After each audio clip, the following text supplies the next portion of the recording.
So Nirmala Sitharaman has taken over as the first full-time Defence Minister of India. She is the only woman after Indira Gandhi to become the Defence Minister of India. She would be facing lot of challenges, and the biggest challenge is to support our armed forces so they are prepared to combat or fight two-front war. To discuss the challenges before Nirmala Sitharaman, we have with us Brigadier Mahalingam, war veteran and our advisor. So what are the challenges which Nirmala Sitharaman is likely to face while being at the helm of affairs? The first priority for Mrs. Nirmala Sitharaman is to prepare the Indian Army for war. That's her main job. In that, what is required is the first priority task of reforms and restructuring of the military, which should encompass everything, including the Army, Navy, Air Force, the logistic systems, and the HRD policies. This entire thing will take a time frame of anything from 20 to 25 years. I would say she should start off this by appointing a Chief of Defence Staff and give him a clear mandate that he will have to progress the restructuring of the forces. The second, I would make an appeal to Nirmala Sitharaman saying that don't make the military veterans, the disabled, war disabled, and the war widows run around the courts. You may recall the broad banding of the disabled was approved way back in 2016, but the government did not implement it. Subsequently, courts gave the ruling, and the officers, people who have retired before 2016, have been getting this benefit, but after going to the courts individually in every case.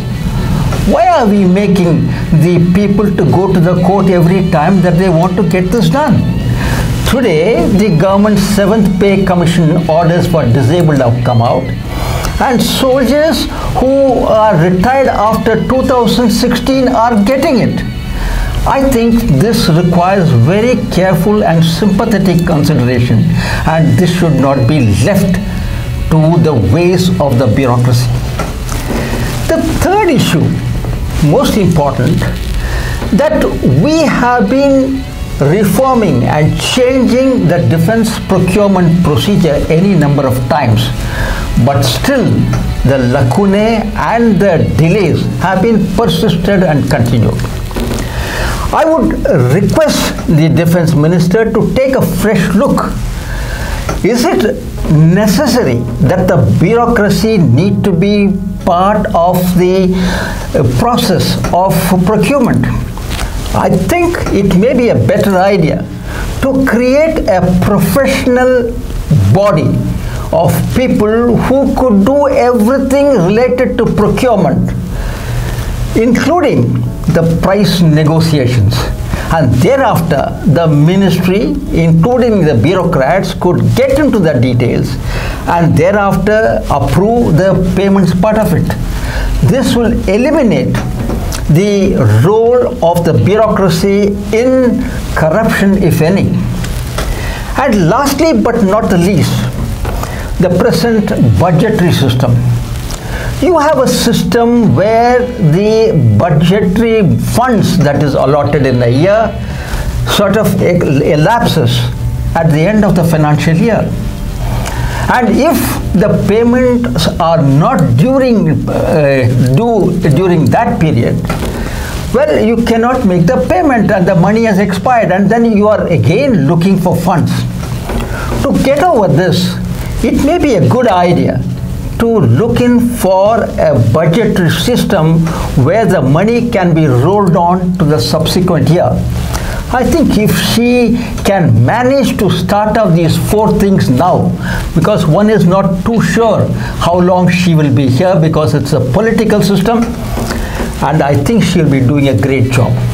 But recently, the Modi government under Mr. Manohar Parrikar had done a lot of changes. They come out with the strategic partnership. They come out many other changes in DPP. Does not that suffice, or do you need that the Make in India program need to be looked afresh, totally with new concept, new ideas, and does it really require to look it differently?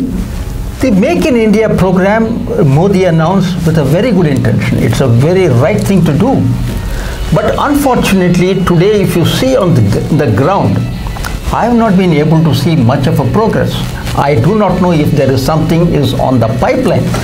Nevertheless, she is coming with a fresh mind. She is coming from the Ministry of Commerce dealing with all these elements. And she must be having tremendous amount of ideas, and she is also a postgraduate in related to commerce. I think it will be a good idea for her to take a relook at this and rehash it if need be, so that we can get this done on priority. We cannot wait endlessly, because otherwise the technology is overtaken by the time delays. So you mean to say that there is whole lot of things which she require in long term, but the remaining 2 years time good enough to pursue or to implement those changes? Definitely no. That is why I said, firstly you have to make sure that a Chief of Defence Staff is appointed and he is mandated to progress this over a period of time. He and his successors, that's the system which we follow in the armed forces, will be able to systematically make sure that the reforms are progress. And as far as the other areas are concerned, she should be able to start off the process and leave certain grounds so that it can be progressed. Definitely these issues cannot really be progressed and corrected, because even if she works on a certain thing, certain corrections will be required over a period of time, and that I think she should look into it in that fashion.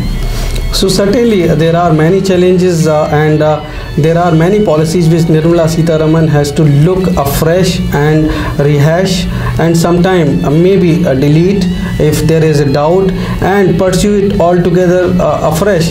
So perhaps 2 years may be a bit less. Still there is whole lot of the template can be designed and it can be pursued further by the appointment of CDS. So CDS can look after many things, because it's a permanent continuum thing. So perhaps Nirmala Sitharaman, in case if she agrees to what Brigadier V. Mahalingam had said, perhaps that would take the country many years forward in terms of defense preparedness.